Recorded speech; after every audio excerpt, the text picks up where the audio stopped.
Well, I'm a bit overwhelmed to find so many people here wanting to hear what I have to say. It's wonderful. It's truly wonderful. Thank you. So, the subject of the day, where did the towers go? Let's see. Well, once upon a time, there were two towers. Then they went away. That material there is all that was left of that building. That's building 3. A lot of people overlook that building. And this is the remains of Tower 2, about the lobby size down there. To remind you of how big of a mass was there. And then it is gone. This picture was taken on 9/11. Where is all the debris? But everybody wants to know who did it. They just have to know who did it. And so they jump to conclusions. But the planes did it. No, it was bombs in the building. No, it was thermite. And pretty soon there's just answers all over the place of what they think it could be. Spray-on thermite, 4th generation, mini nukes. Just throwing out answers. You can't really find the answer that way. Because if you had a dead body you came upon, how did it die? Well, we found a smoking gun. Now we know it had to be the gun that did it. But then it turns out you found the dead body underneath the garage door. The garage door must have done it. Wait a minute, maybe he was poisoned. So guessing the answer with just a few details is not a good way to go. I don't know if many of you heard about this case that really was just oversaturated in our media. This case of Casey Anthony, a mother accused of killing her child, and then was found not guilty and everyone was shocked. Not everyone, but the people who were following the story were shocked. But the next day, Jennifer Ford, one of the jurors, getting feedback here, spoke to the media saying they did not know how the child died. How can you convict somebody of a crime if you don't know what crime they even committed? The jury did not know what happened. So finding out what happened is the most important thing. Then you can determine how it happened, who is involved, why they did it. But what we're going to concentrate on, because it's the most important thing, is what happened. The main thing of what happened, the towers didn't burn up, nor did they slam to the ground. They turned into dust in midair. How do we know that? Wait, does that look like a collapse to you? We were told it was a collapse. We were basically brainwashed into reacting to this picture like flashcards. Memorize the word collapse when you see this. But that's not a collapse.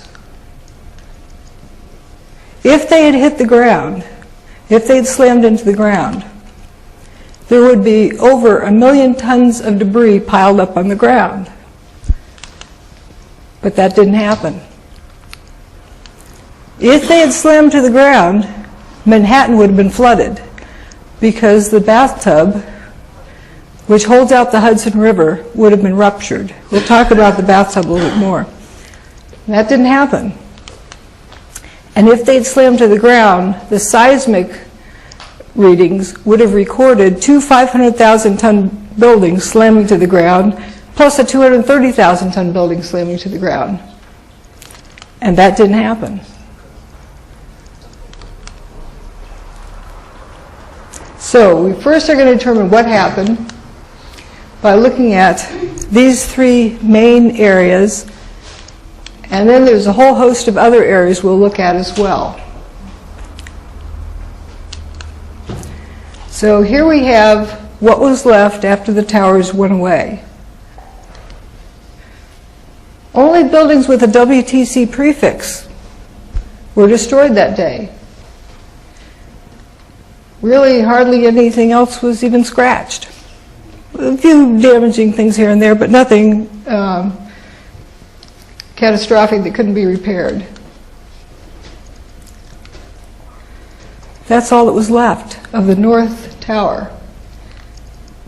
North wall, the south wall, and a little bit of stairwell B. Now the towers were steel structures with aluminum cladding on the outside. Well, you see a few pieces of aluminum cladding laying around. Yeah, you get a steel piece there. But right in front of the front door, why don't you have piles of steel structure? And there's this ambulance in pretty much pristine condition. Maybe the door got done a little bit, but I don't see any big piece of steel clobbering the top of it. And we know the park ambulance is at ground level, not up in space. So that's ground level.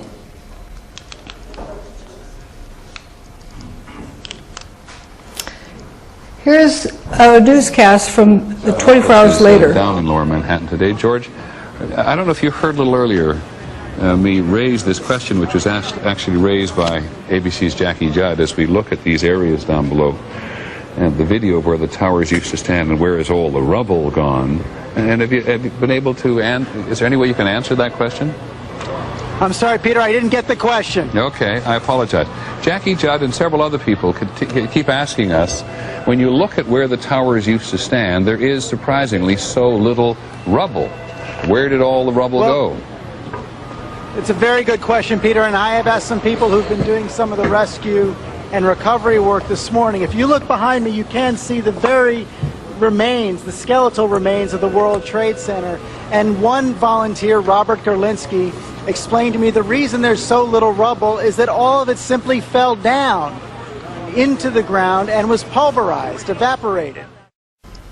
What was that he said? Fell down to the ground, was pulverized, and evaporated. I don't mean to be making fun of these people at all. They're trying to explain what they see. They don't see enough debris. And they're trying to come up with some explanation as to where the building went. Actually, that video clip I saw that day, and that partially inspired the title of the book. Because why did people quit asking that question? Here's another short clip the following day. I was astonished at the degree to which solid materials were turned into pulverized dust as a consequence of that building collapse. I think it was striking. People were shocked. It did not make sense how much it was turned to dust. The top view of what was left, we have Building 3 here, Tower 1, Tower 2, Building 6, it had all these cylindrical cutouts in it. Approximately the middle 50% of that building's missing. Building 5 had cylindrical cutouts in it. Some circular cutouts there. Building 7 went missing. The buildings on either side weren't really destroyed much. There's some stab wounds, I call it, some pieces of steel beam that went into this building, but essentially nothing happened to this building. The sidewalk in front of it didn't even get covered. And Building 4, that's when it often gets forgotten. The north wing of it seemed to be sliced off like with an X-Acto knife, and the main body of the building just went missing. Just the north wing stayed, or that part of the north wing. Here's that remaining stub of the north wing of Building 4, and looking at it directly on, here's what you would see. If you looked out through the building across the street with binoculars, looked in, you could probably see what was left on someone's desk in there. Come to think of it, it reminded me of an image I saw as a child when my family drove through Topeka, Kansas the morning after that horrendous tornado that tore up a large part of Topeka, Kansas. I remember seeing this apartment building, it was probably a dorm, but to a child it was an apartment building, sliced in two. Half of it was just gone, and the other half, like nothing happened. The bed was still made, magazines on the bedspread, some books on the dresser, and clothes hanging in the closet that did not look disturbed. No support under that floor, so I really don't think somebody walked in there and made the bed. It was just unsupported hanging there. And it also might remind you of the Pentagon. It's a clean slice. From ground level, here's what it looked like that day. There's just this little corner left. And after they cleaned up the corner, there's that sliced off part of the north wing. So here's what was left, this elevation map, but there's what should have been there, that ghost pattern. And if you notice, there's a little pimple down there at the bottom of building 3. 14 folks survived down there. The rest of the building went away, and who was left in that little corner there survived. Also, the bottom of Tower 1, that little hump there, that was stairwell B. 14 people survived there as well. And one of them, when they came out, said this. I looked and said, guys, there used to be 106 floors above us, and now I'm seeing sunshine. There's nothing above us. That big building doesn't exist. These are the biggest office buildings in the world, and I didn't see one desk or one chair or one phone, nothing. Another one talked about walking out onto an empty football field. Something I've often talked about is toilets. There should be at least 3,000 toilets in those buildings. Busted up toilets are easy to recognize.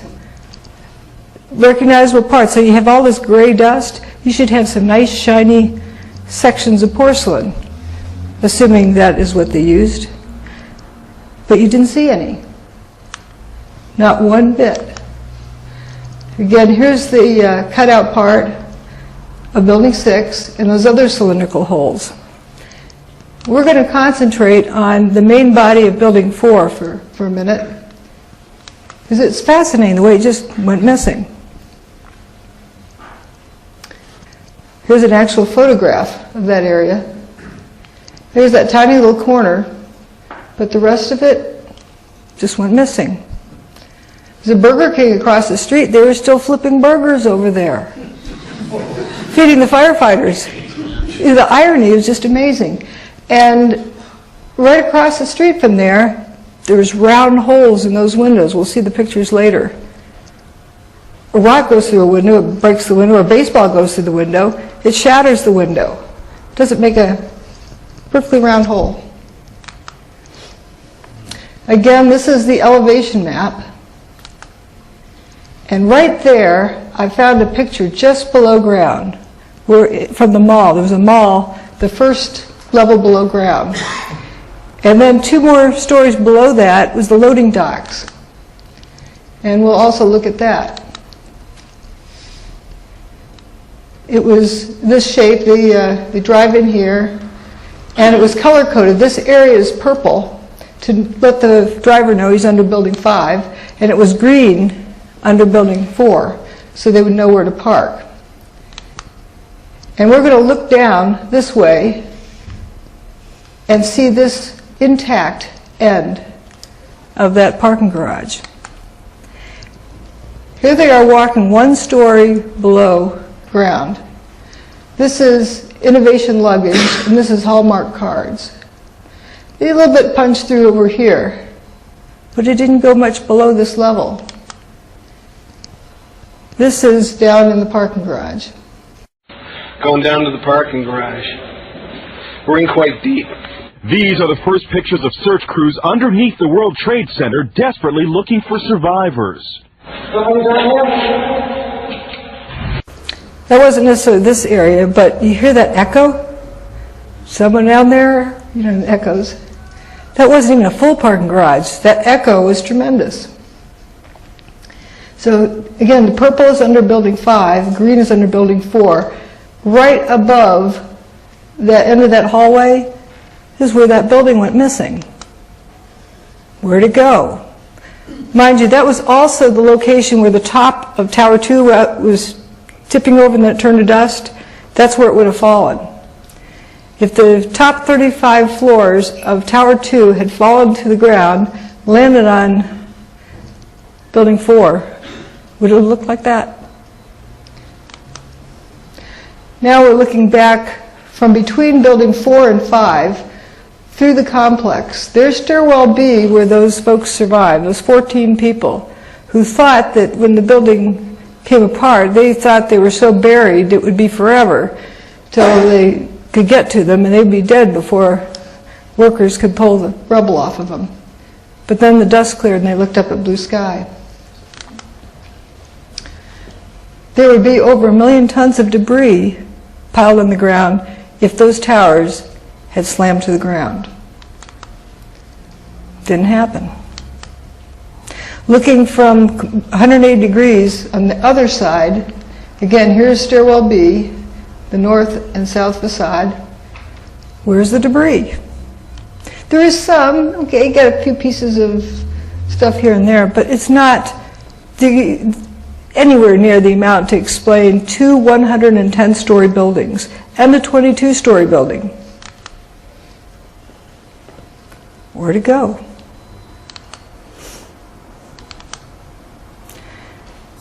One of the other folks who were trapped in Stairwell B was calling out to be rescued and saying, his buddies would call back and say, "Where are you?" He said, "Stairwell B, Tower 1. "Where?" "Tower 1, Stairwell B." "Where are you?" "Stairwell B, Tower 1. You know, like, why aren't you listening? And then the boys said, "Where's Tower 1? Or where's the North Tower?" From the outside, you would wonder too. They were right in this little spot there. And they walked out. Once the dust cleared and they could see where they were going. Here's Stairwell B in this area. There's the north wall of the North Tower. This is a building 6 with the big gaping hole in the middle. It's an 8-story building. What remains of the north wall of Tower 1 is about 8 stories. That was a 110-story building. So where are the other 102 stories of just the north wall? Not to mention what goes inside. And you can see over here where Building 7 had stood, it didn't even spill completely across that street onto the sidewalk. The post office, the wall, doesn't look like stuff hit it. Doesn't look like a machine gun fired at it. If you're squashing down a 47-story building, that material has got to go somewhere. And it would be shot at. In order to get it smushed to the ground that amount of time, the material has to be launched out of there like Mach 1. But that doesn't look like a machine gun hit it. Here's another image. Stairwell B, north wall. And here we have the bathtub wall. We haven't talked about that yet. The bathtub held out the Hudson River, and this building was very close to that wall. It's like having it next to a dike.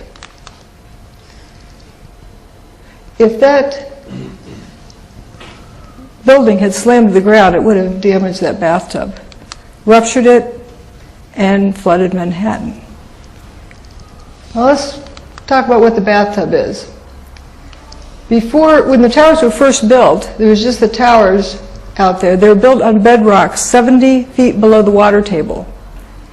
And they extended out, you know, wanting to get more real estate on Manhattan. And later they built more buildings out, but it was right at water level. And so there was this wall that kept the Hudson River from flowing in. Manhattan would have been flooded if that crashed to the ground. Here we're looking down 70 feet below the water table onto that bedrock. There's the bathtub wall. Here's the west side. The old shoreline used to be right about here. There's a map of it. There's the old shoreline. They basically built the towers in the Hudson River and built this dike all the way around. They called it bathtub wall, or sometimes they call it the slurry wall.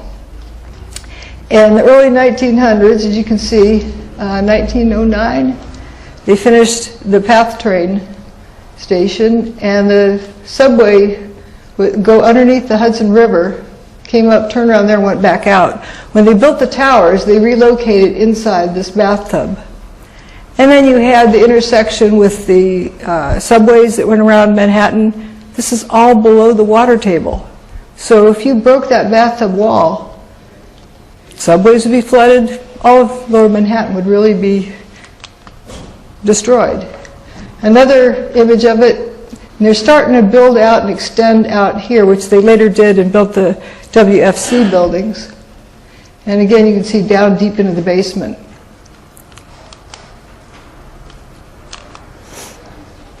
And another image, you can see right here is the old shoreline, and they extended out from there. And after 9/11, they cleaned out the debris.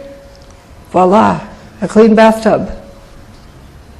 I'm not saying there was zero damage, but there was no significant damage. There was water hoses being poured all over the quote, pile, over the debris field here, and it ran down into the tunnels. Here's a tunnel opening. And they were worried for a bit to see if it was leaking, but once they pumped it dry, it stayed dry. It was not damaged. And a view looking west. This is the new buildings they built when they extended it out further. This is the footprint of Tower 1, right here, right up against that wall. If that tower had fallen over, crashed down, whatever, if it had slammed to the ground any which way, it would have ruptured that bathtub wall. Mind you, that's an old wall. Now let's look at that third issue, the seismic impact. First of all, if you drop a bowling ball off the roof of the North Tower, without even considering air resistance, it's going to take 9.2 seconds to reach the bottom. This is time, and this is height. So here's a blue billiard ball. As you drop it down, of course it goes faster per time. It's going to take a little over 9 seconds to hit the ground. That's a billiard ball with no resistance. But imagine if one floor has to fall and hit the next floor and hit the next floor and so forth. Just looking at the timing. Well, as we saw, each time it hit, it turned to dust. There's all this dust pouring out. So looking at that timing, well, the building's damaged, so therefore it went faster. Let's overestimate the damage, well overestimate the damage. Let's say 9 out of every 10 floors is hollow, is missing. So the first floor will fall 10 stories before it hits the next one. But as soon as it hits, it turns to dust. But let's assume it has enough energy to get the next one started. It doesn't, but let's assume it does.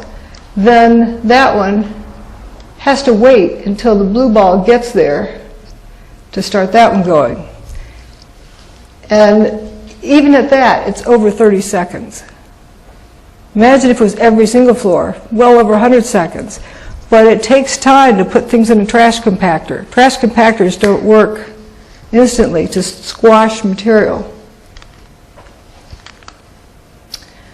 But even more interesting is the length of time. It took 8 seconds that the ground shook. How does that work? Only 8 seconds the ground shook. If you get something you're hammering down, the ground should be shaken a good bit of that time. Even more noticeable, it's missing anything beforehand. The seismic recordings would have reflected 2 500,000-ton buildings slamming to the ground, but they did not. Didn't happen. One of the emergency workers, one of the first responders, made this comment: "I don't remember the sound of the building hitting the ground. Somebody told me that it measured on the Richter scale. I don't know how true that is. Because if a building is hitting the ground that hard, how do I not remember the sound of it?" Buildings silently hitting the ground?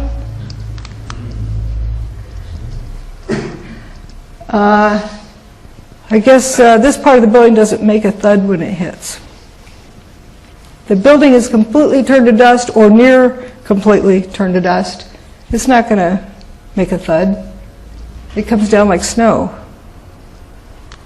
In controlled demolitions, when a building slams the ground, that's when it is broken up, and that's when the dust is created. This is an earthquake that was in Manhattan in January of that year, on the same bedrock. It was in Midtown Manhattan. So we can test how that bedrock carries a signal. How does this look compared to that other chart? This has a whole lot more high-frequency waves, a whole lot more going on. That other one looks like it's over-filtered, or something's weird about it, but worse than that. Look at this. I call this the nozzle, kind of leading up to the big signal. This is when the P wave arrives, the primary wave and then the secondary wave. And you can tell how far away an earthquake is by the delay of those, if it travels through the ground. If it doesn't travel through the ground, you don't get S wave and P waves. You only get surface waves. Now, let's look at the signal from Tower 1. No S wave and P wave arrival. Only surface waves. And look how much smoother it is. It's not that high frequency kind of rattling look. And it's approximately the same magnitude. This is a 2.3 instead of a 2.4. So we know that bedrock can transfer seismic signals. So let's compare it to, well, first let's look at Tower 2. It had already gone by that point, but Tower 1. That's what it looked like on the overall scale. It's a 2.3. It should have been more, much higher number. And then all afternoon there were still these quarry blasts in New Jersey and in Pennsylvania that measured on the Richter scale. So we know that the seismic charts were working.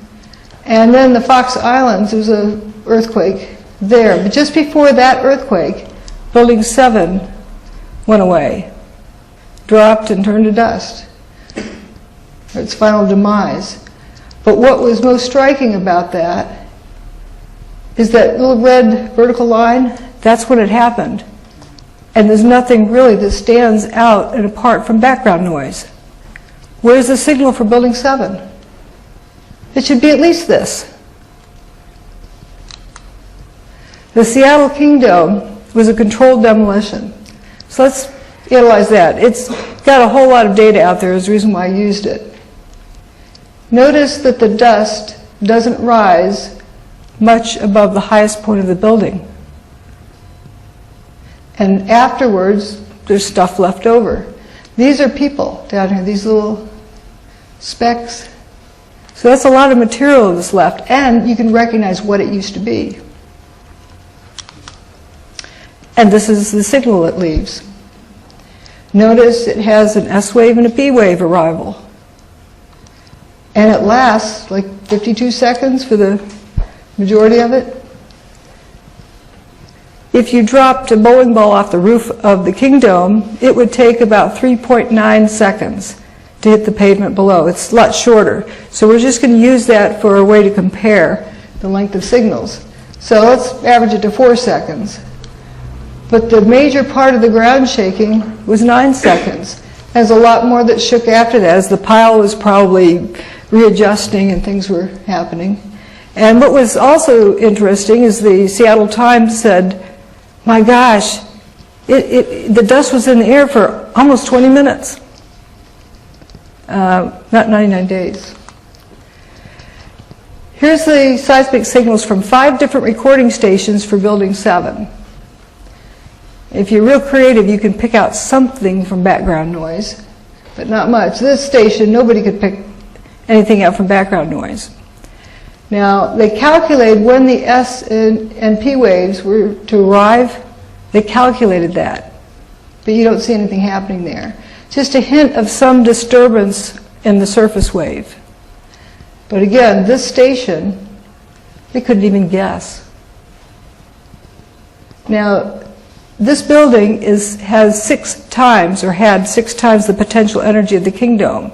It should have at least registered the same as the King Dome on the Richter scale, which was a 2.3, like Building 1 registered. Building 1 was 30 times the potential energy. So here's the King Dome. We'll look at things relative to the other towers with that.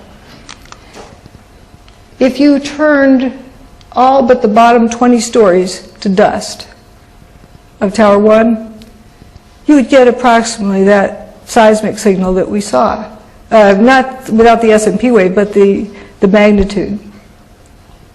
And for the South Tower, if you dustified all but the bottom 16 stories, that would explain why we only had a 2.1 on the Richter scale. For Building 7, that 0.6 on the Richter scale is like the bottom 2.5 stories falling to the ground, just about nothing. With the new phenomenon, we need a new word to describe it. Because using a known term for a known phenomenon that doesn't apply to a new phenomenon is not scientific. For what happened to the towers, I've used the word dustification. I think it's pretty clear what it means. It's a new phenomenon. We haven't seen a building get dustified before.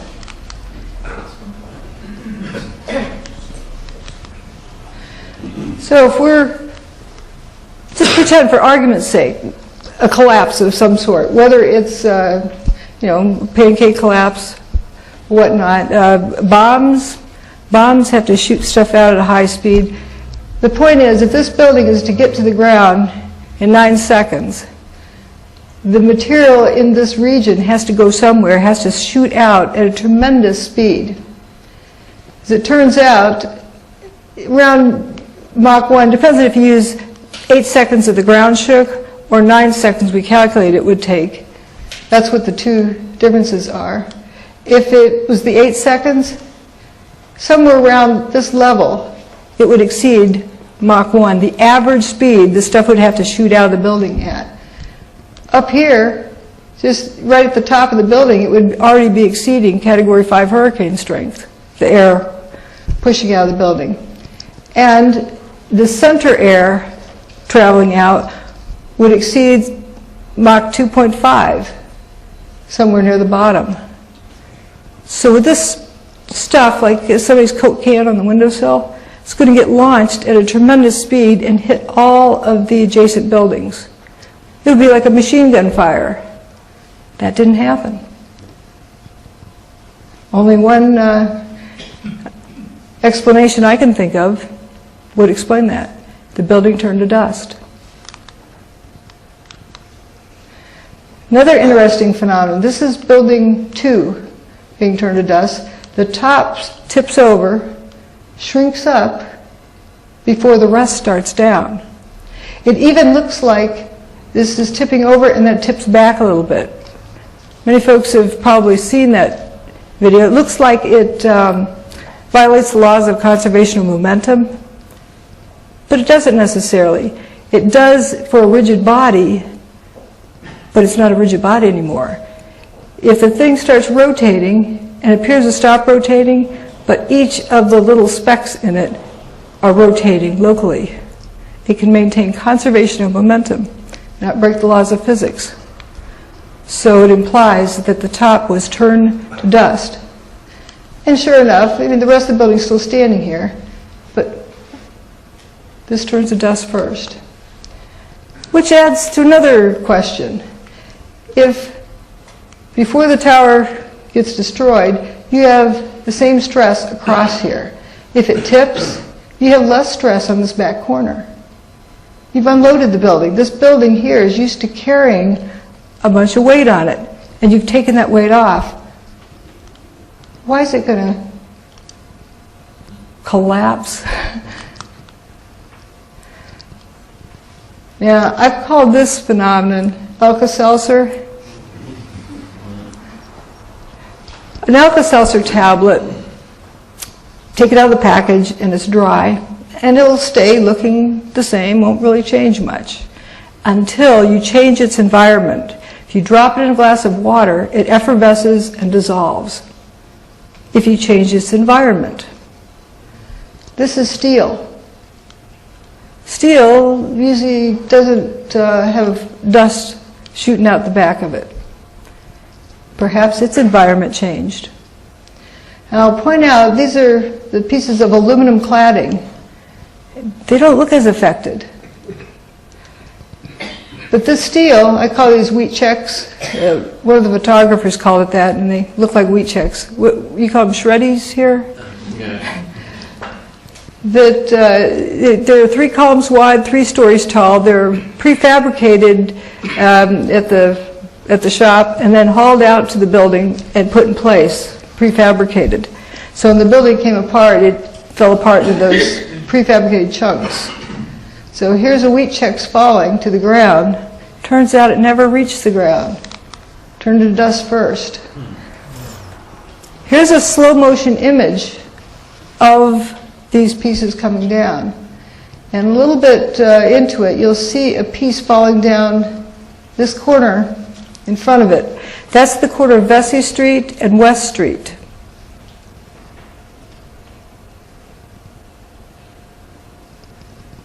I think this is the one coming here.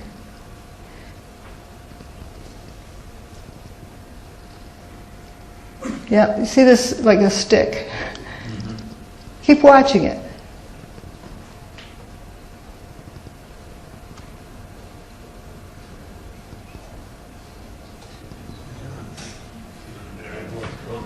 It turns to dust.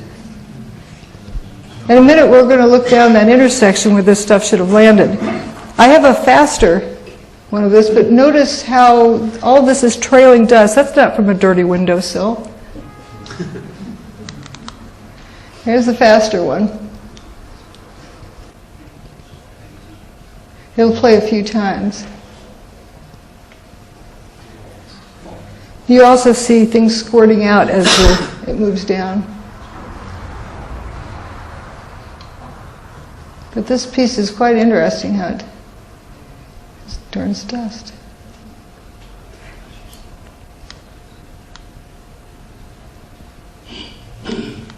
And this is the Verizon building.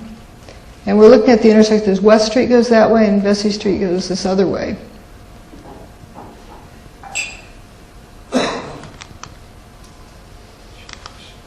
And here's where it should have landed. This is right after the destruction of Tower 1.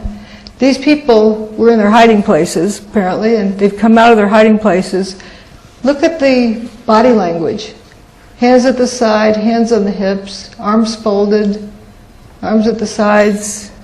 They're shocked. There should be a big building right there. Paper and dust. Yeah, there's a piece of aluminum cladding there, but I think there should be a little bit more material. We were looking down here from A1, from that direction. In this picture over here, we're looking from A2. That's the same intersection. There was just a sea of unburned paper and dust. And then this car park went into spontaneous combustion. It appeared to go into spontaneous combustion. So not make any assumptions. We don't know what was happening, but you can see orange looking, what looks like flames, something glowing in there.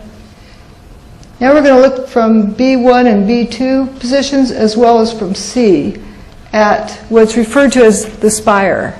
There's that clump of core columns from Tower 1 that seems to remain just a little bit after the rest and then turns to dust. I'm sort of expecting that or suspicious that is right above where those 14 people survived, who thought they would have been crushed and looked up and saw blue sky. Here's Tower 1 coming apart, and it peels away like peeling a banana, and left with these little spires sticking up. That's about 700 feet tall. It's got to be pretty strong to be standing unsupported that tall. Here's Building 7, which is a 47-story building. It's like 650 feet tall, approximately. This has got to be over that. And here's a closer view, and then it starts to drop down and kind of faints, turns to dust. Now, if that thing tipped over, it would take out a few blocks worth of buildings. How's it going to go straight down? You got a 700-foot hole in the ground to drop it into? Okay, for argument's sake, let's pretend we do have a 700-foot hole we're going to drop it into. And you're saying that that's dust that shook off it that settled back here? That's blue sky around that. That's not dust gradually settling. If dust is that fine to hang in the air, it wouldn't be settled on it in that amount of time. So we know it doesn't have much time at all for dust to settle on it. And right after that, here it is from a slightly different angle.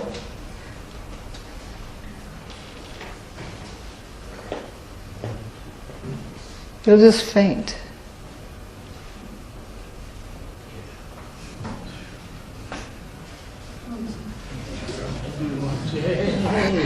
Just faints and dustifies. Pretty neat trick. Now we're going to look at still frames from yet a different position. Remember, it peels away like a banana, leaves it exposed. Blue sky, crisp edges. That's not dust settling on it. And then it comes to the point where it no longer has crisp edges and dustifies. Now we're going to look at it from across the river, yet a different angle. You can see it turning to dust. You know, it isn't tipping over in any particular direction. Oh, let me back up on that one. Oops, I backed up too fast. Okay. See how the dust cloud is sort of wrapping around this building? It's a little bit more wrapped around. So you can tell there's not much time has passed between those two images.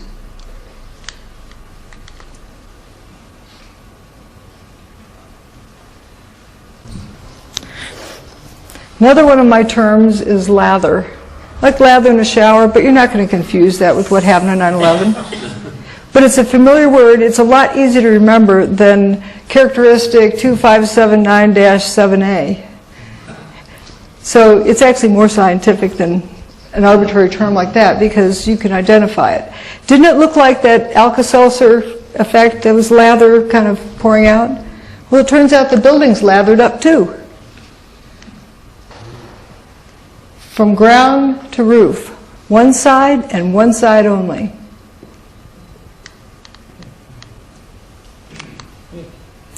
Not only that, this is building 7, the north face, and we have busted out windows, but the fumes don't want to come out there. I'm just using fumes as generic, not saying smoke.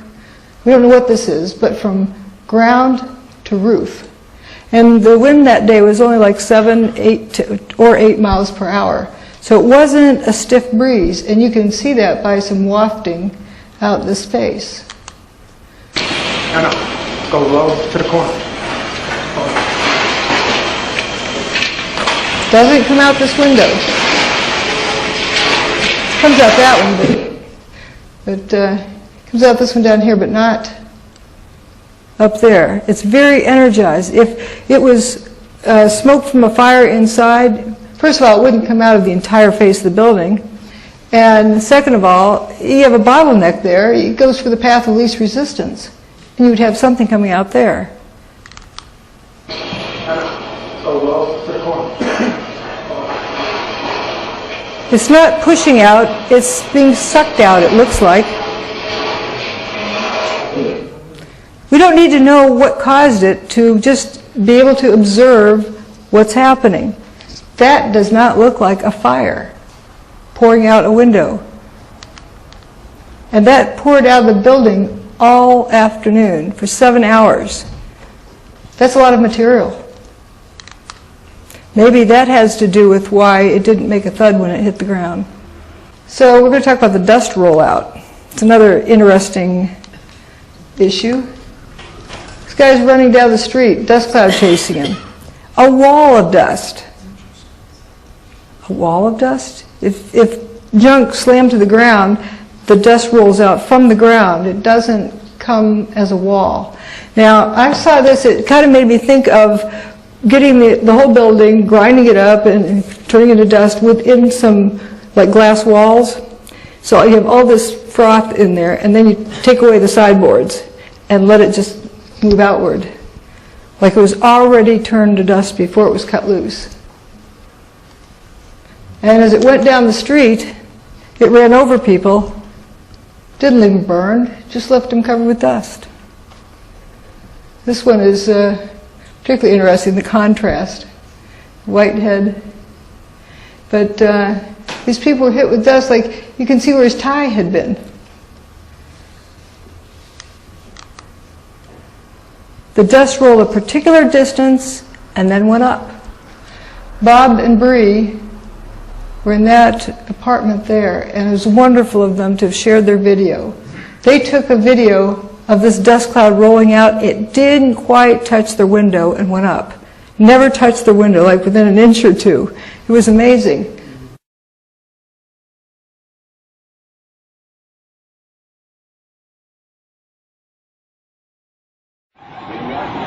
Oh my God! Oh my God! Oh my God! Oh my God! Oh my God! I told you! Oh my God! All these people! Oh my God! Oh my God! Oh my God! Oh, it's awful. Oh baby, hold Lily. Oh my God! Come on, let's go to the other room. God. Is this dangerous? I think it's just smoke. Is the air conditioner turned off in the room? And the windows closed in the bedroom? Near the area are an absolute crazy situation. The entire top of the building just collapsed. The entire building is collapsed. Building just collapsed. We're going to leave because the smoke is coming right at us.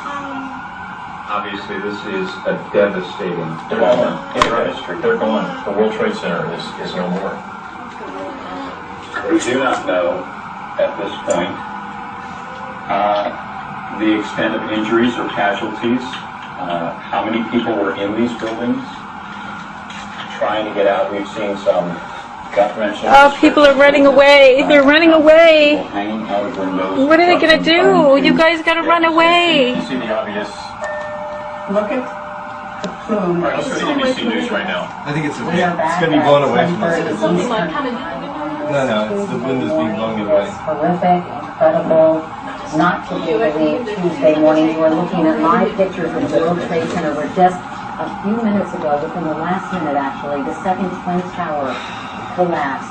Just to recap, if you're just joining us, around 8:42 Eastern Time this morning here in New York City, a plane crashed into the right Twin Tower of the World Trade Center about 2/3 of the way up the building, leaving a huge gaping hole, a huge fire, and tons of billowing smoke. About 25 minutes later, a second jet, believed to be a 727 or a 737, then crashed in a second twin. All these people running away. But the dust rolls out a particular distance. What would explain that? Well, I'm thinking if you throw rocks, they go pretty big distance. If you throw flour, dust, it doesn't go very far at all because it has a lot of surface area per mass, a lot of wind resistance, so dust doesn't go very far. But if you throw rocks and they become dust in midair, at a particular rate, they'll reach maximum distance and stop going up. Stop going out, and then if they're fine enough, they'll start going up. This dust went up. You can imagine people who were down in this area, total blackout. 100% of the sunlight was blocked out. This is a view, a couple of the frames from their video. You can see the dust rising. It rose like yeast bread. It never hit their window. Just rose up. Really spooky looking. And other types of things kept breaking down and rising up. Here's water being misted onto what was left of ground zero, what was left of the debris field. And they brought in wet dirt, dumped it on it. This was Halloween, like 6 weeks later, after 9/11. This isn't fire. That's not what fire does. Wet dirt, dirt tracks. Also, if it were hot, you wouldn't put your hydraulic equipment out there. Hydraulics have permanent damage if operated above like 82 centigrade. But that dust went up, or whatever it was, those fumes, I call it fumes just generically, like it was on a mission to go up. It almost looks like a funnel cloud. Dark stuff went westward. The whitish stuff went south and up to a certain altitude and then sort of wafts away. This is a close-up of that. Then we have the toasted cars. This one was over on FDR Drive. Nice, healthy-looking tire. Not so healthy-looking window trim. What happened to that car? We don't know where it was damaged, but there's a whole lot of them over here on FDR Drive, which is the opposite side from where the towers are located on Manhattan. And to give a little closer look here, we're going to look at both sides. This is the right side of this police car. You have a very abrupt boundary between the toasted area and the not toasted area. By toasted, I'm not implying cause. It doesn't mean that it was burnt. Toast, it's history. You use that term here? It's toast. You can't fix it. You have to buy a new one, or you can't repair it. So this is, something happened to this. The plastic lights on top, they didn't get cooked. So it doesn't appear to have been heat related. And the inside is very toasted all the way inside the door, but for some reason that from here back is not toasted. And looking at the other side of the car, it has a spot that's not toasted. Here's a closer up view of it. Abrupt, like it had a mask over it in the darkroom. One part was exposed and one part wasn't. But wait a minute, fire doesn't work like that. Fire, you have the burnt area, the not burnt area, and then a transition in between, like black and white and shades of gray. You don't have totally toasted, not toasted at all, 1 nanometer away from that boundary. Again, nice back tire. And the trunk lids popped up. I noticed that pattern, as though the material that latches the doors is one of the easiest materials to get destroyed. And it does seem material specific. In the center of where the towers were destroyed, like everything pretty much was, but as you move outward, things that are just partially affected. You know, what gets affected first? There's another interesting thing. I know Andrew's talked about this. The upside down cars. I remember when I first showed Andrew this picture, I said, Andrew, why is the car upside down? Why is it parked upside down? Got trees over there. I swore. What? I swore at that.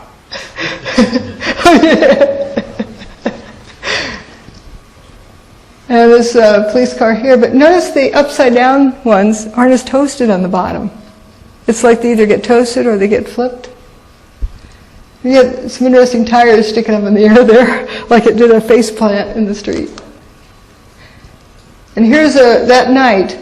And you said you saw melted tour buses, melted cars? The cars that were right down there, it was just unbelievable. They were twisted and melted into nothing. The debris is just unbelievable. And then you can see fire trucks and police vehicles that were down there early that all their windows, the windshield are completely blown out. Must have been from when debris dropped. But even more jarring, I think, is this scene right here. Look at these two cars placed on top of one another. I think when you think about the impact that these planes must have had, it's hard to visualize it because everything melted. But here, at least you have some remnants. You have literally an engine that is melded together with other parts of the car. Moving over, you've got another car they moved here. It looks like it's been through a war. You can see the papers, all the burned out papers from the building. You see the soot and the dirt, and it just shows you how devastating this blast was. Look across the street there.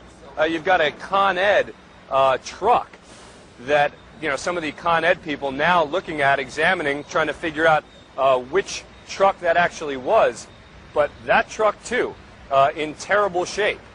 So while many of the items, the steel, was literally melted, people who have been right down next to the base of what was the trade towers say there's virtually nothing left, maybe a few flights of stairs, a few stories of one of the buildings, but that when they came down there was so much melting and so much demolishing of any kind of structure that they cannot imagine much being left or much hope of finding anybody alive. Now, why did they have, why was it melted? But none of the people walking around there were burnt. None of the paper was burned. Well, very little of the paper was burned. A lot of unburned paper. So here we're looking at the toasted cars. Patrick Connolly was right around the corner there when one of the towers was turning to dust.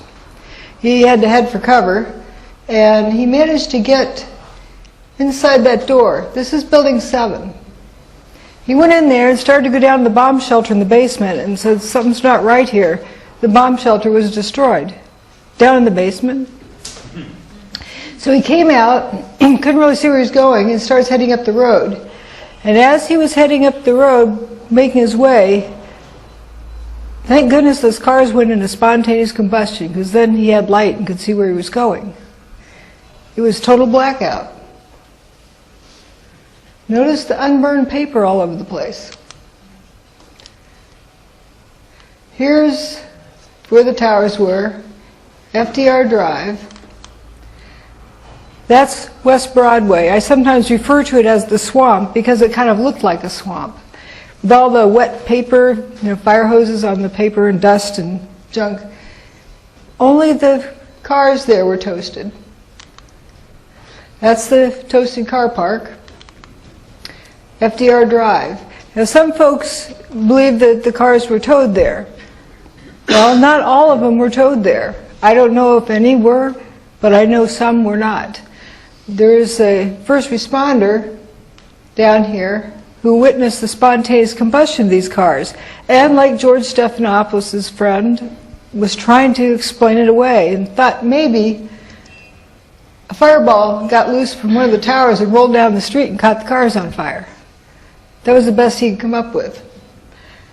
Also, what was interesting is over here on the Manhattan Bridge, there were some first responders, some EMTs driving towards the World Trade Center. They said you could feel the heat from the bridge. It was so hot from the towers.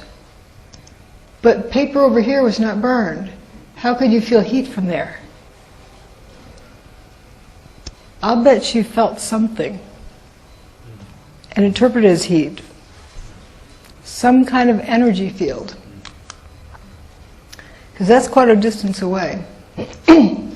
So now we're going to look at where Patrick Connolly walked up West Broadway. Again, there's the car park, and there's West Broadway. It goes right past Building 7. So he came out of that door from Building 7 and started walking up. And this distance all the way up here, just, you know, end-to-end toasted cars. Here's Building 7. He came up to intersection C, turned left at that point. You can see from above toasted cars all the way up to here in a wet street with, you know, the mushy wet paper and debris and so forth. Now, what caught all those cars on fire, if you believe they're caught on fire? Falling debris from the towers? Well, why didn't it fall on these buildings? Only dust fell on those buildings. So how'd the burning debris get down in the canyons? Yeah, that's a pretty deep canyon. Here's Building 7. It was early enough in the day that you don't see any fire yet coming out of Building 7 or any. It doesn't look like it's in distress. This bus, to me, it doesn't look like it burned up. Burnt things usually look black, and then soot. I don't see any flame marks. This car here looks rusted. That's pretty fast for steel to rust.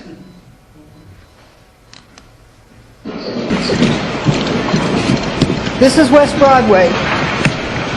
Notice the missing door handle. Missing engine.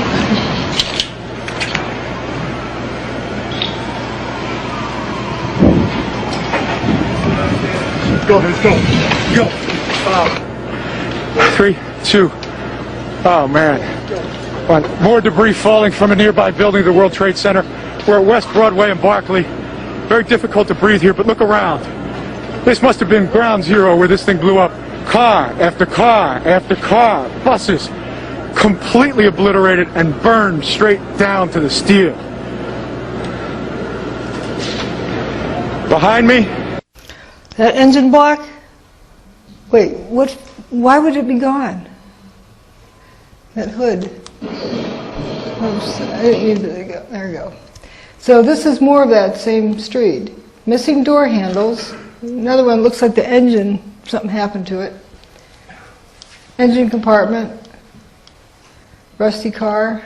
This is still early in the day. Building 7 is still in good shape. I don't know what that is. It kind of looks like a leg on the pavement there. But some strange things. Notice the trunk lids popped open. Doors open like the latches disintegrate quickly. This police car is interesting. Right at where the door seam is, it's toasted back there, but not up in the front. As though the rubber gasket seals it, like, electricity. Don't know. Nice tire. But strange disintegration or toasting. Now, folks say, well, yeah, car fires are like that. I can tell you the difference between these cars and a regular car fire. Look at this windshield, or lack of. It looks like it was wire brushed almost, ready for another paint job. Cars that have been burnt from a car fire, you'd find scraps of glass left in the corner somewhere. This is like everything gone. Here's the corner where Patrick Connolly turned. It was pitch black. You couldn't have seen your hand in front of your face if it weren't for whatever this was. It looks like fire. Now, there's things I call Cheetos. Looks like little Cheetos on the ground. I brought along from the United States example of Cheetos. They look just like that. There's little orange things. Ah, now you know. What you call it, what's-its here? See how this look like it's little orange glowing things? Now, you're not going to confuse that with snack food, but I'm pointing out that there's something weird about it. This orange thing, it doesn't really act like hot things would. And so I sometimes refer to this as a Cheeto fire. I don't want to make it assume that it's a regular fire. It may be, but maybe it isn't. This sure isn't regular. This is a contrast, high contrast version of this. Look at this fire on what appears to be fire on the side of the van. What's burning? Just the side panel of the van has flames coming out of it. And I didn't see one bit of evidence showing a gas tank or a petrol tank exploded. They didn't seem to explode. It was something else going on. Paper, not burned.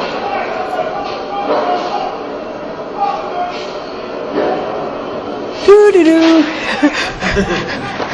Do you think they're used to seeing that?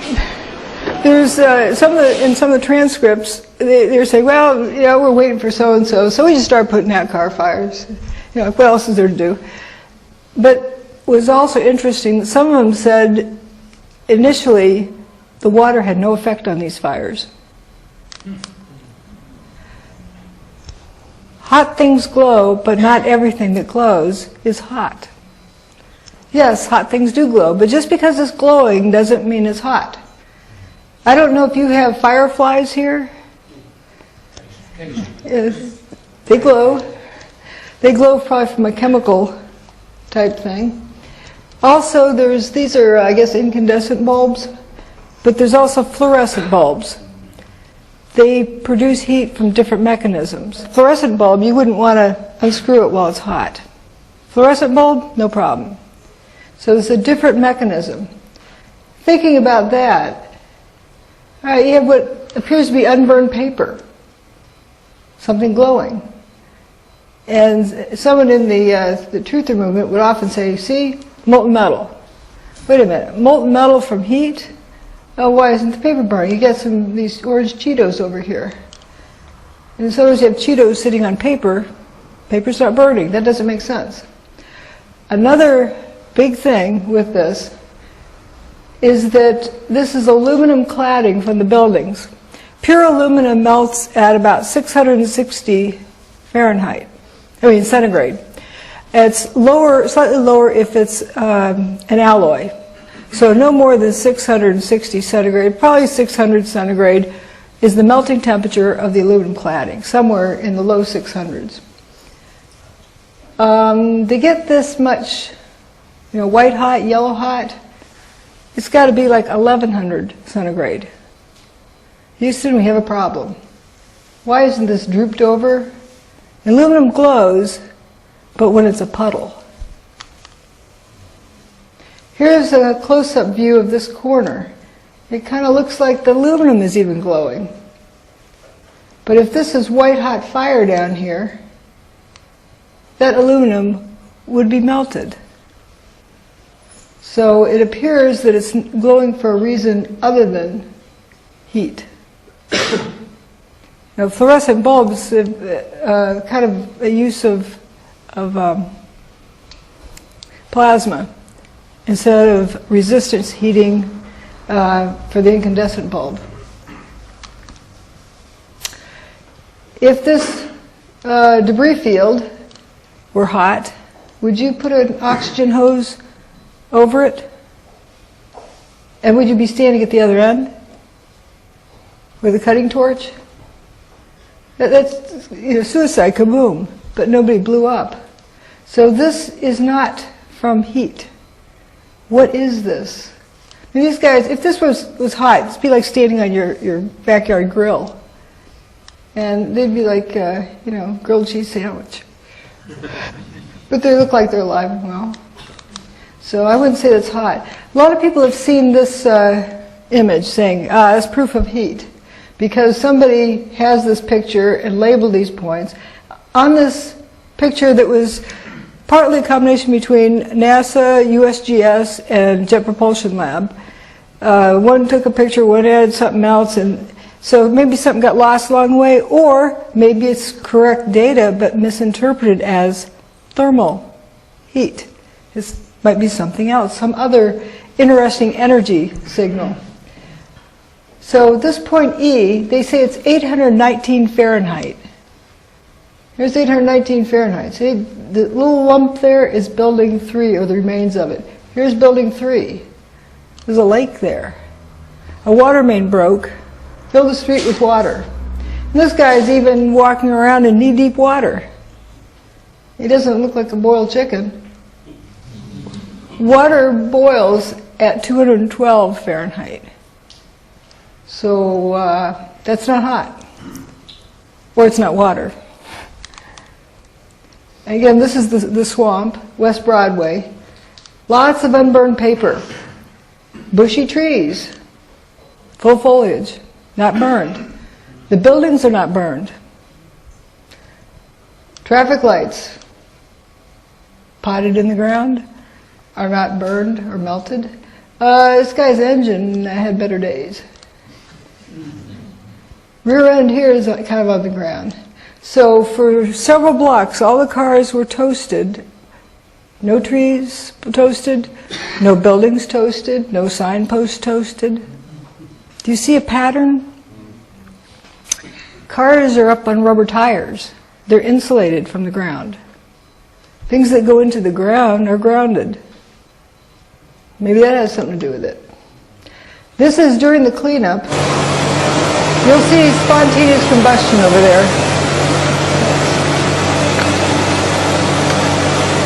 There's a closer up image, but here you have hydraulic equipment that isn't damaged. It's operational. Stuff would just light up.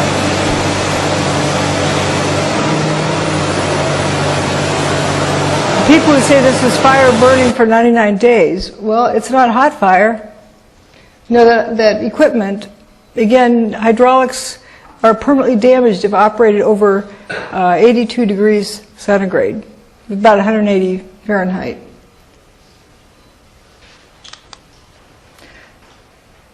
This one is The kind of women go interesting. in and out of Ground Zero up to 10 times a night, often until 2 in the morning, delivering whatever it is rescue workers need to do their jobs, like the ones working in the hotspots.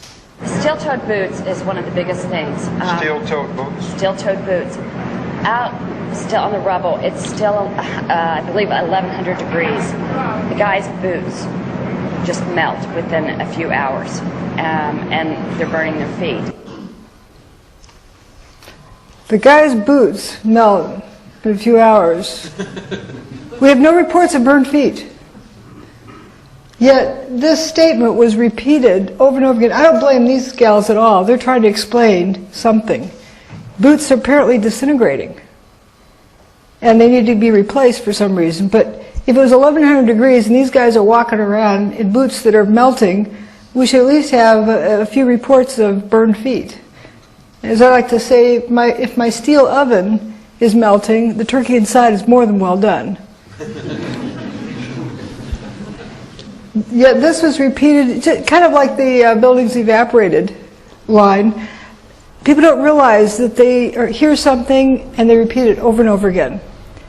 We all do it to some extent, but it's hard to not do it. We operate like a herd, we like to go with the herd.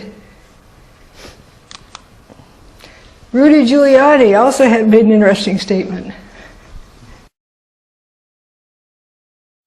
There were fires of 2,000 degrees Fahrenheit below the ground. I could be standing here and you could be standing there, and I could be describing to you, Governor, the site, and then a fire would break out in between us. And it was just by luck or the design of God that we weren't killed. 2,000 degrees Fahrenheit. They're standing on a grill, and they're not cooked, hotter than a grill. But there's something that reminded them of fire, and that was the best they could explain it, probably. So let's see, that's that one. Another phenomenon I talk about is rolled up carpets. Looks like that. You know, carpets come rolled up, but how does that apply to the building? Well, looking at how the tower is constructed, it has these prefab units of 3 columns wide by 3 stories tall. And they're loaded axially. So if you overload them, whether the building is, steel gets too hot, so it can't hold the weight, or you whop something down on it, it's going to buckle. Whether it buckles in or out, it'll buckle. So it'll curve around the horizontal axis, like this. It'll bend around bend over around the horizontal axis. So why are these columns straight? A nice hole in the ground there, it's empty. Not much else around, but straight. They weren't bent over. There were some columns that were bent, but when things, you probably squashed aluminum cans, you have a very sharp corner on them. Not smooth like that. And these are not even cracked. I don't know how you could bend that even if you heated it. A smooth bend like that without cracking it. More than 180 degrees. Those vertical columns were found bent around the vertical axis, not bent over around the horizontal axis. They were curved around the vertical axis. Doesn't make sense. They kind of look like a rolled-up carpet.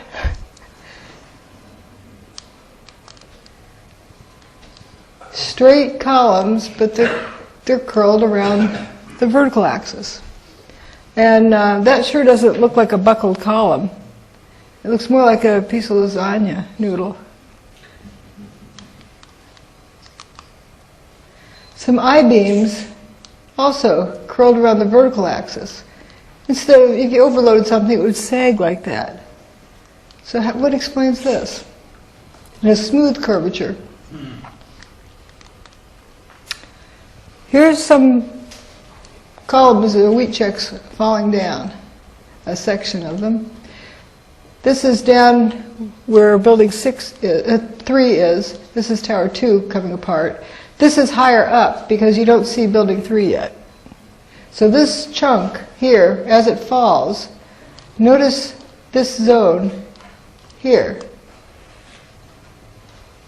You see the material is missing. So this thing came apart between these two images on its way down. Why? It wasn't overloaded. Then in Banker's Trust, there's this beam or column. I don't think there's any way you can mechanically load this beam to get what we saw. Loading it, however, does not do that. That looks like a rubber band that was snapped, or something that was melted or coiled up and whatever. There's no fire in this building, and steel doesn't melt like that. It's got some holes there, but this wrinkling here, that cannot be explained by any mechanical loading.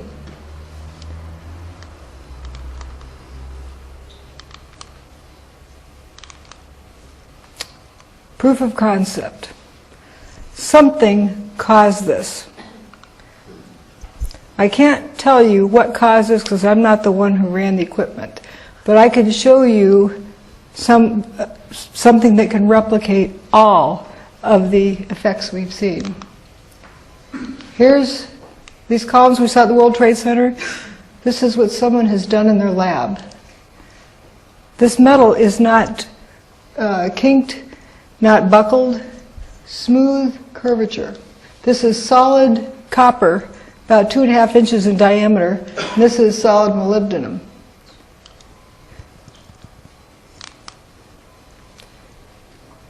Here's that lasagna noodle.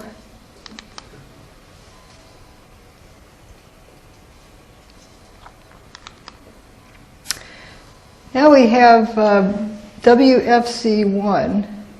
What's interesting, again, no pockmarks in the surface from being like machine gunned. The windows are busted and the marble facade. 100% of the marble facade is missing, kind of like porcelain toilets. And we have this parking problem in front. This car is toasted, but this one has the tires that go in the wrong direction. It's upside down. Doesn't look too toasted. The inner pane is still intact, but the outer pane is broken. Rocks don't do that. So we have evidence of levitation and toasting or levitation. Here's evidence of, more evidence of levitation. Street, and I picked up the camera just out of habit. And something in the back of my mind said, run, run, run. And never in 20 years of shooting in New York have I run from an assignment. But something in the back of my head just said, run. And as I hit the corner of Liberty Street, it was almost being picked up by a tornado, almost being picked up by a wave. It was like being picked up by the black cloud. That black cloud had substance. It was like night, but it had a solid feel to it. It was like gravel, hot gravel, and just picked me up and tossed me about a block. At one second I was running, and the next second I was airborne. And I lost my glasses, I lost my cell phone, I lost my pager, but managed to hold on to both cameras. But it threw you for a block? I was back down at Ground Zero last week and walked the area where I have a pretty good recollection of where I was and where I wound up. and it was just under a city block.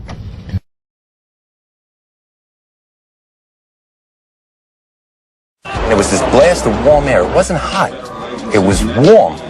And it picked me up and threw me up against the wall of the building that was... You were picked up off the ground? Physically picked up off the ground. I remember an explosion. At that point, I got knocked out. I don't remember anything. Then I got up, and I looked out the window because the windows exploded, and the street below caved in.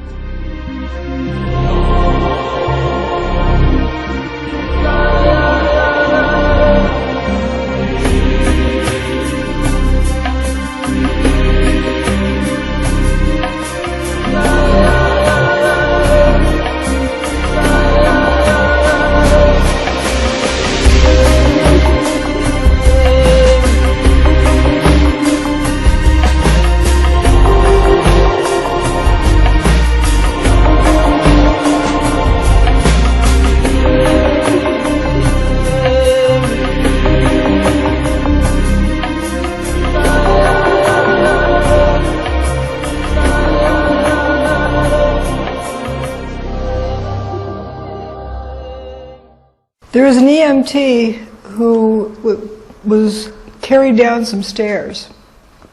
She didn't know how she got down there, so best explanation she could come up with is that she died, and God picked her up and carried her.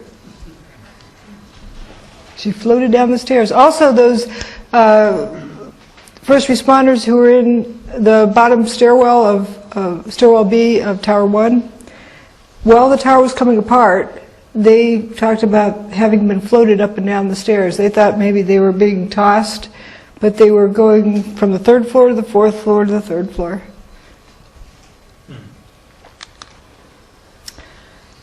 Here's what somebody reproduced in their lab. It's a toy boat here. They have water flying upward.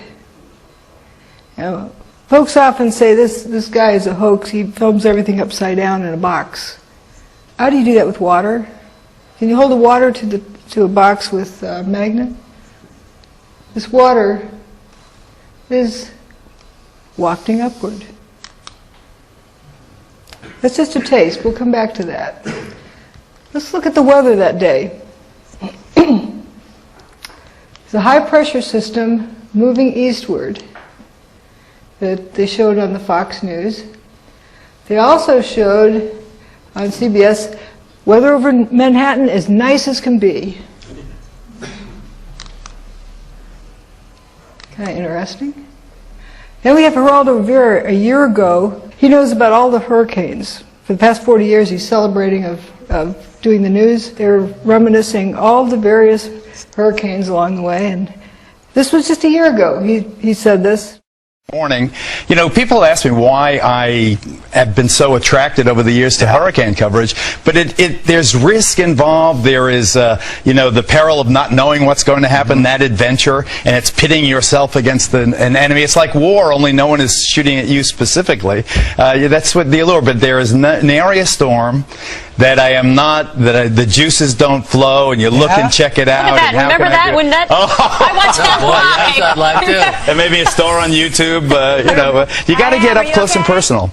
And This was Hurricane Ike, I think. This that was recent. That was wasn't this Rita? You would know. You know what? I think it was Rita. Rita in Galveston, Texas. Yeah, Galveston. And you know, obviously Katrina before that changed so many of our histories. It was so traumatic. You know, and it's one funny thing I think of if only a hurricane had come on 9/11. Remember, they didn't know how to use instruments, the terrorists. They took off in Boston, and they literally, after they took over the aircraft, they steered by line of sight. And it was that crystal clear September day. Sure was. Beautiful. And if it were only one of these weather days, history would have been rewritten. And I think about that a lot now, and especially this time of year. So are you where the peak of hurricanes is. Yeah, you're celebrating 40 years? 40 years, imagine that, isn't that? 40 years. Nary a hurricane that he misses. He missed that one. This was on 9/11. There's the hurricane he wished for. There's New York, right off the end of Long Island. Cape Cod, it was actually raining that day. There was an airline attendant who flew out of Boston that morning. He didn't know there was a hurricane until he saw it on my website. He said that before they take off, they have kind of a powwow with the crew, the pilot, the flight attendants and so forth, about any anomaly they need to deal with. No mention of a hurricane. Pretty interesting. That hurricane was the longest lived hurricane of the season, the first major hurricane of the season. Started out at the end of August. Came up this way, and the 4 days leading up to 9/11, it went in a straight line to New York City. 8 o'clock in the morning, it pulled up to a chalk line, stopped, and turned around that afternoon and started heading out of town. While it was the closest point, it was the largest, kind of unpacked, like a figure skater, kind of stops, and then got smaller again and head out of town. Kind of weird that we didn't hear about it. What do hurricanes do, after all? Well, here's a storm front. Here's the ground. You have like a static field between the two. Ahead of a hurricane or a weather system, you know, people often say they can feel the weather coming, they can feel the weather changing, because they feel that different energy system. And you often get dry thunder ahead of a weather system. It's sort of like arcing between 2 points. You know, when you drag your feet along, coming up to, across the carpet and come up to a door handle and reach out, you get a spark, it arcs across. It's kind of like that. Guess what? On 9/11, the 3 major airports surrounding Manhattan reported thunder. In JFK Airport, LaGuardia Airport, and Newark airports. So we know that hurricane was close enough to cause a static field around it. Here's what was shown on these 4 networks about 10 minutes to 15 minutes before the North Tower got its hole, before the first event of the day. So there's no reason to not have business as usual. I drew in these red arrows pointing out the lightning all around the perimeter of the country. Because there's this high pressure system, and all around the edge of that you had an electrical storm going on. But here's what should have been shown. And a weatherman that I know, Scott Stevens, said, like, how much effort does it take to put an icon on the map? Here. This is the approximate size of the hurricane and the location at that moment. In full view, is right against the coast. Let's look at the Earth's magnetic field. Oops. Several days before 9/11, it was kind of uneventful. Now, this was recorded in Alaska, ground-based magnetometers at 6 different locations. I also looked at satellite magnetometers. That was uneventful until about a day later, until a day after 9/11. So there was no space storms, the sun didn't have any coronal mass ejections or anything like that in this time period. These vertical lines are when each of the major events happened on 9/11.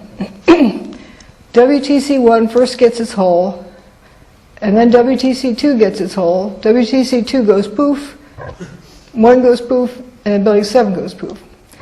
But the key thing here is approaching this, notice about 20 minutes before the North Tower gets its hole, the magnetic field starts to shift downward. As soon as it gets its hole, it starts back upward. And as soon as the second tower gets its hole, it goes horizontal again. But it starts going downhill, really goes downhill after Tower 2 goes away, and then when Tower 1 goes poof, it really drops off. It's haywire all afternoon. Until Building 7 goes poof. Just coincidence, right? Then it's sort of back to normal, almost. Now, what was going on all during this time? All of that, the fumes and stuff were pouring out of Building 7. Like all of the mass was pouring out of Building 7. It was dustifying. So here's the magnetometer readings. Here's the weather reported at JFK Airport. Notice the humidity goes down in a linear pattern. This is the pressure, air pressure at JFK Airport. Notice it was going up because we had the high pressure system moving in. At the same time, the hurricane was moving in from the other direction. And guess when they met? 10 a.m. on the morning of 9/11. We have two counter-rotating systems. Hurricanes move one direction. High pressure systems in the northern hemisphere move the opposite direction. They sometimes call them anticyclones. So the hurricane's a cyclone and the high pressure system's an anticyclone. So two counter-rotating systems right over each other. Let's get back to more proof of concept. The Hutchison effect. John Hutchison's work reproduces all of these same effects, all of them, more than the ones that I've even shown you. A summary of the type of effects: jellification, things turn into jelly, and then when you turn the gizmo off, they re-solidify if they haven't separated completely. And recall the curved beams and columns that weren't kinked or buckled or crackled. Bent beams, slow bending of metals, shredded metal structures, fractured metal structures, peeling appearance, like the metal's just peeled open, even though it's an extruded metal. Fusion of dissimilar materials, like paper, looks like it's melted inside of steel. That's pretty weird. Thinning and rapid aging, lift or disruption, toasted looking metal, circular holes in material, like buildings, reduced mass of materials, rounded holes in glass, lather. There's a tremendous amount of, weird fires. And then we have this fellow, George Pigott. He actually came up with this earlier. Do you realize 100 years today, his patent was granted on this technology? Today, 100 years. Here he is with his little bow tie on, observing his experiment. I think that's a kind of an interesting picture. He's got a static field generated. There's a Leyden jar somewhere, and he's got these balls suspended in that field. Levitation. Interesting, a static field. He applied for the patent in 1903. That was a long time ago.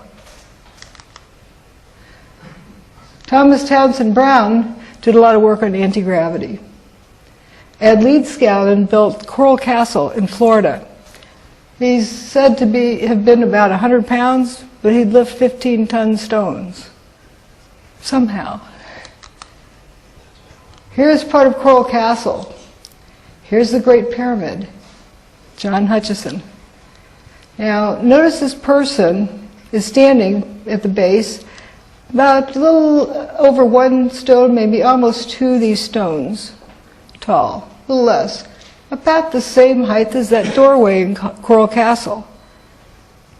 Turns out the size of these stones is just about the same as, or the weight is just about the same as those of the Great Pyramid. Some of the stones that Ed Leedskalnin lifted were even heavier than the heaviest stones at the Great Pyramid. How do you do that? A 100-pound guy? He had a little tripod with a chain on it that couldn't have held very many pounds. But he had that gizmo with the magnetic flywheel. Now we're going to look at a sample of John Hutchison's work. See, he's still amongst us. He had another birthday a few days ago. He can demonstrate this in the here and now. I can't go back and visit George Pigott or Nikola Tesla. But I can go visit John Hutchison and see a demonstration of this. And here's an iron block, 2 inches by 2 inches by 7 inches tall, solid iron. This is what it used to be. This thing buckles over, and notice the fumes coming off of it. They'll come off partway through, and we saw fumes coming out of a door handle. See this door handle? This is at on 9/11.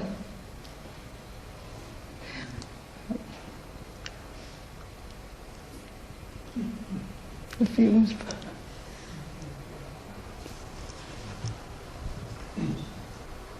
It's a broken window. If something needs to vent out, why doesn't it go out the window?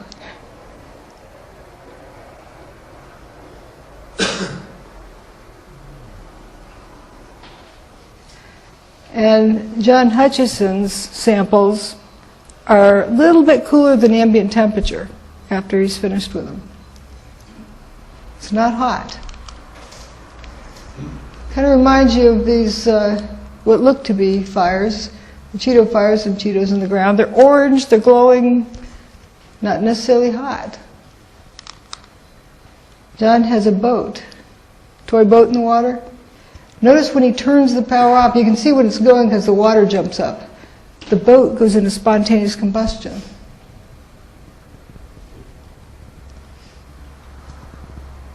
So here's the water, he's got the signal going now, and then he turns it off, and then it ignites. Kind of like the toasted cars. They ignited after the tower was destroyed, immediately after. It's a plastic boat. What's catching on fire?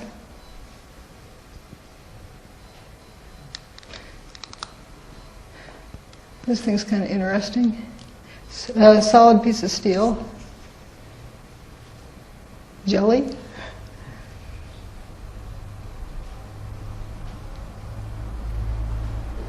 Now watch this piece of steel here. In this area, it'll come apart and move.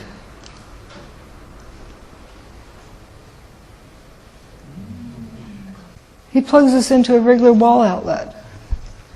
He's not efficient about it. He's not really a scientist. He just enjoys playing with this different type of technology. He tried to replicate the work of Nikola Tesla, and he started discovering, hey, this is fun. Listen, we can make this thing fly up in the air. And so he does it with a sense of intuition and feel for how to mix the signals. What he does is create a static field, and within the static field, he interferes radio frequency signals. Like microwave, as an example. It's not the microwave signal, and it's not the static field. It's the combination. It's kind of like a key opening a lock. Another kind of interesting issue. This is right across from where that building went missing. Building 4, right across the street from it, you have these round holes through one pane sometimes, without breaking the inner pane. Holes here, they're roundish kind of holes. Some look even more round. If you throw a baseball through it, I'd love to see a kid ask the teacher this. Teacher, when I throw a baseball through the window, it looks like a spiderweb pattern. Why doesn't that look like that? Because when a rock hits a window, a mechanical load hits a window, it bends it. And glass is a brittle material that can't handle tension. And that outer edge, when it bows out, breaks from the tension. So what's going on here? This is actually done in someone's lab with longitudinal energy waves. This is kind of an analogy I drew. Imagine this, turn it sideways and drop a pebble into a pond and it sends a ripple out. Imagine something not a mechanical load but another kind of load that sends a ripple outward. I wonder if that's what makes that round hole. It is very rounded. Let's go back to look at it and keep jumping around because all these things kind of come together. Hurricane Andrew. There's a 2x4 through the palm tree. How does that happen? Plywood. And I'm sure you've heard of straw through trees. But we're told, we don't know this, but we're told the straw is flying so fast it goes through trees. Does that make sense? If you stop and think about it? Because force is force. Equal and opposite forces on the two. How can straw build up that much force to go through a tree? Well, it turns out that with John Hutchison's work. He's got this knife in this aluminum block. He's also got a piece of wood in aluminum. Wood would burn up if you heated it hot enough to melt the aluminum. But they blend into each other. It's as though when the signal is turned on, I say it's sort of analogous to musical chairs. While the music's playing, people are walking around, you take one of the chairs away, and then when the music stops, people are supposed to sit back down, and somebody misses out because they don't have a chair. Well, think of the atoms and molecules like that. They kind of let go and they're up and moving around when the music stops. They try to grab onto something and some of them miss out. And I think that explains some of the rustification that we see. But it explains also the jellification of some materials. Then when the signal stops, it resolidifies. Let's think of what hurricanes and tornadoes do. It's a lot like a Tesla coil. And also creates a static field. Now these are a little bit out of place, but it's interesting, this rustification here. So we're talking about, I guess actually it's in the right place, musical chairs. When the steel, the music's playing, the molecules and so forth let go of each other. Structural steel isn't just iron. It's mostly iron, but it has a few other doodads added in, like carbon, so forth, to help its structural properties and to help it be more resistant to environmental effects. Steel does not rust that easily. Iron rusts instantly, just about. Get an iron skillet, leave it in your sink with water in it, you come back, it's bright orange. Unless it has a layer of grease or something on it. But it's easily rusts real quickly. Steel does not. So how do you get steel to rust like iron?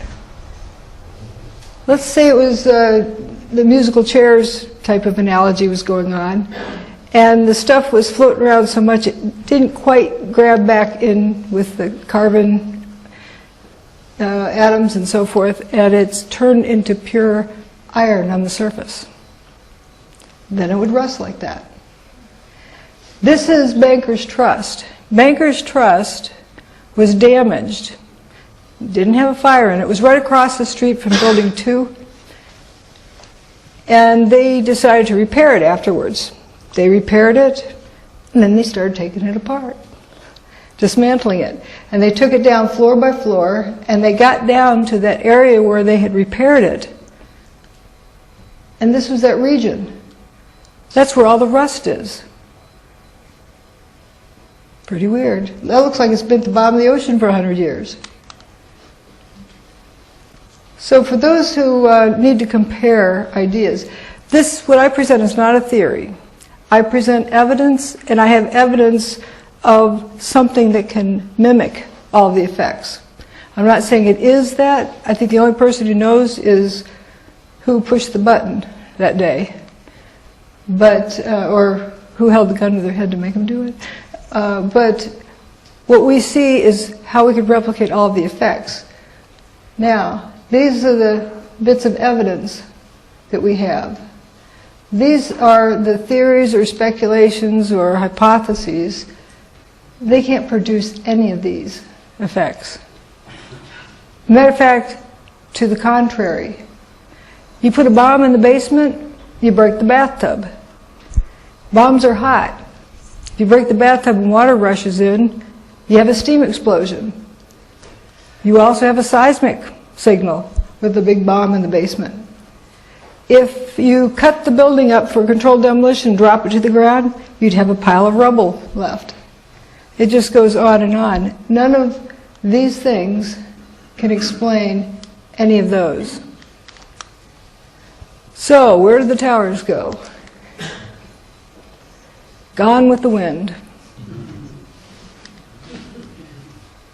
I have a few other slides if you're interested in those. After this, I just put them in at the end. What thermite does, for anyone who's not cured of that idea. There's a slight problem with thermite. If thermite were used to destroy the towers, there's something missing. I don't know if you've heard this song before. Blinded by the light. Anyone in that area would have been blinded by the light, whether it's a nuke or a bunch of thermite. This is what thermite's used for, welding railroad tracks. It's also used for burning paper. Did you see above our heads? This is a tornado. Look above you, right here. Look at that. Oh my God. Get behind these fuckers. Throw the shot. Shoot. I'm shooting. Good. Dude, look at the funnel.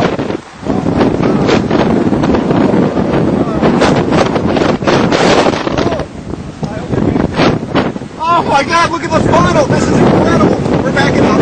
We are. Oh, I hope he backs up. He's going to be right in the middle of that. We're backing up. Oh my God, are you getting this, Katie? I'm getting it. I gotta get some shots. I gotta get some stuff. Hang on. Ow! Sorry.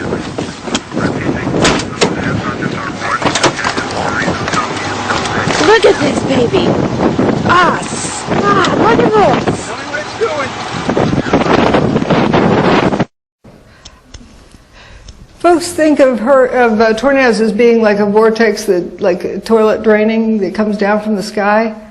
It's an energy field, a vortex type of energy field that happens to occur naturally. This one started from the ground up.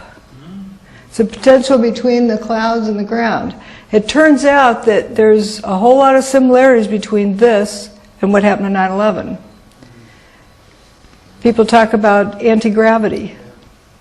And those who have been inside a tornado and picked up by one, they can breathe fine. It's not like a big vacuum cleaner. Hopefully they don't get too busted up. Let's see. Is that, now that you've seen all of the slides, you look at this. Can you call that a collapse? That is a new process we've never seen before. This looks like a squirting out. Or like foam. It really wasn't that loud. And there's something else that some folks have wanted me to talk about.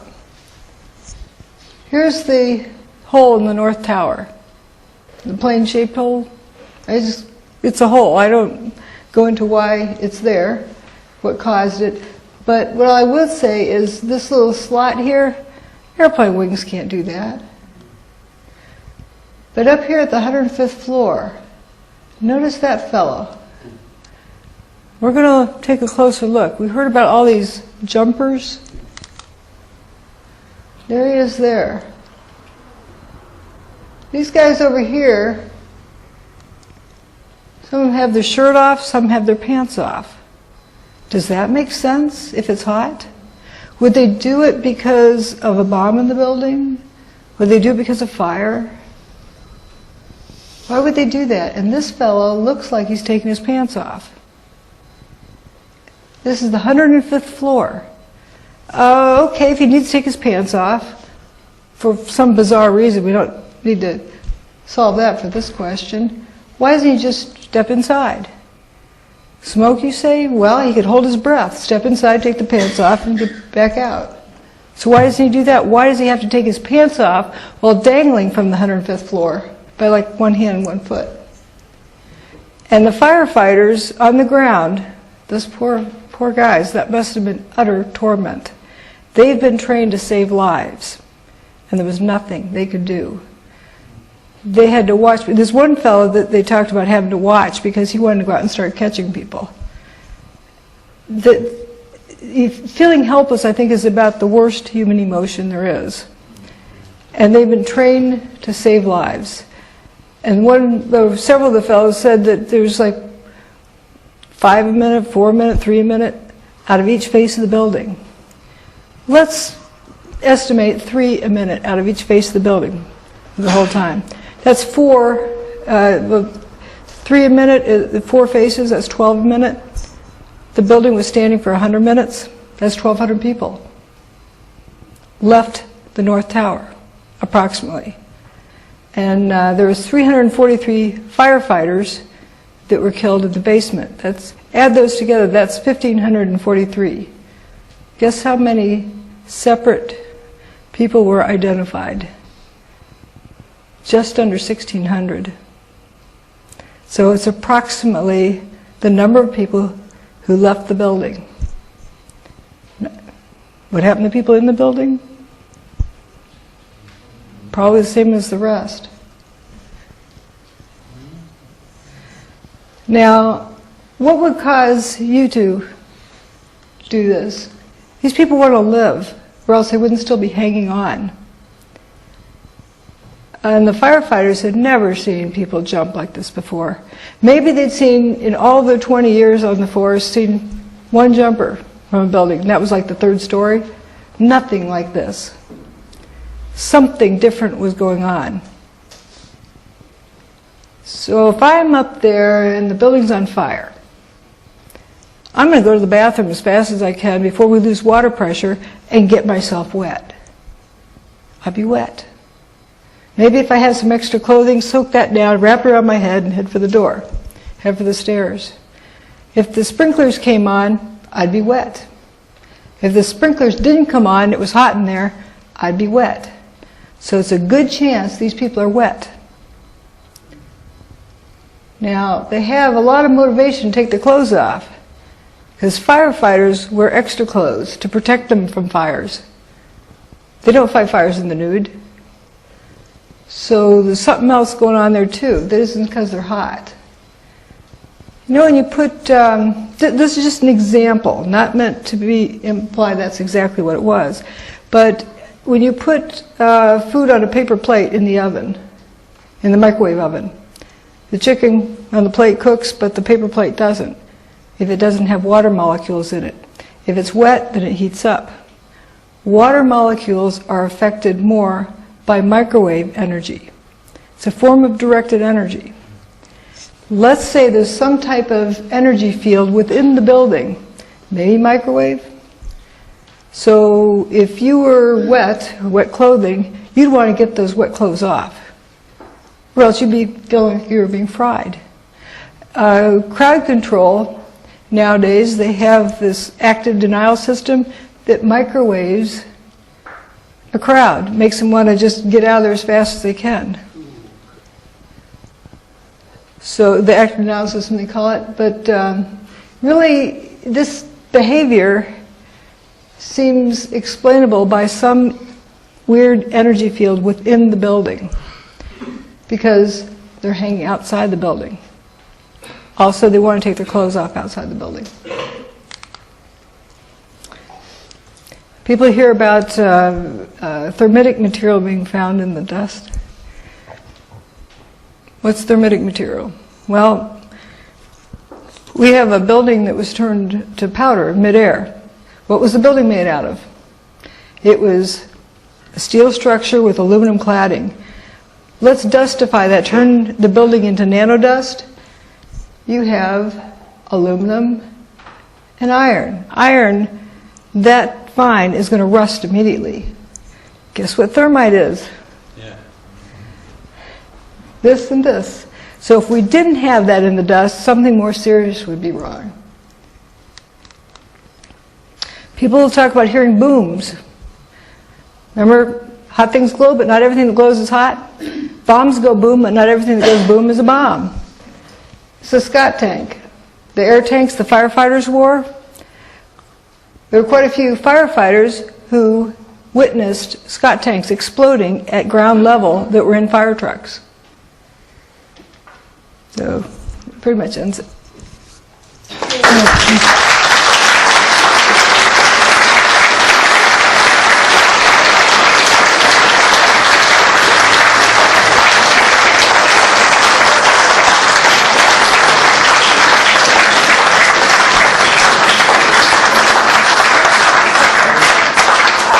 Like to say something here. I am just kind of overwhelmed by you folks. An audience who wants to hear about this, who wants to understand. It just really warms my heart.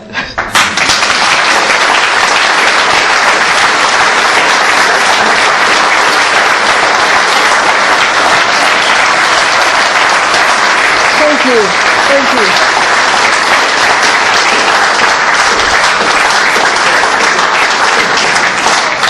Absolutely awesome bit of research there. Ladies and gentlemen, Dr. Judy Wood. Thank you. Need more, Lauren.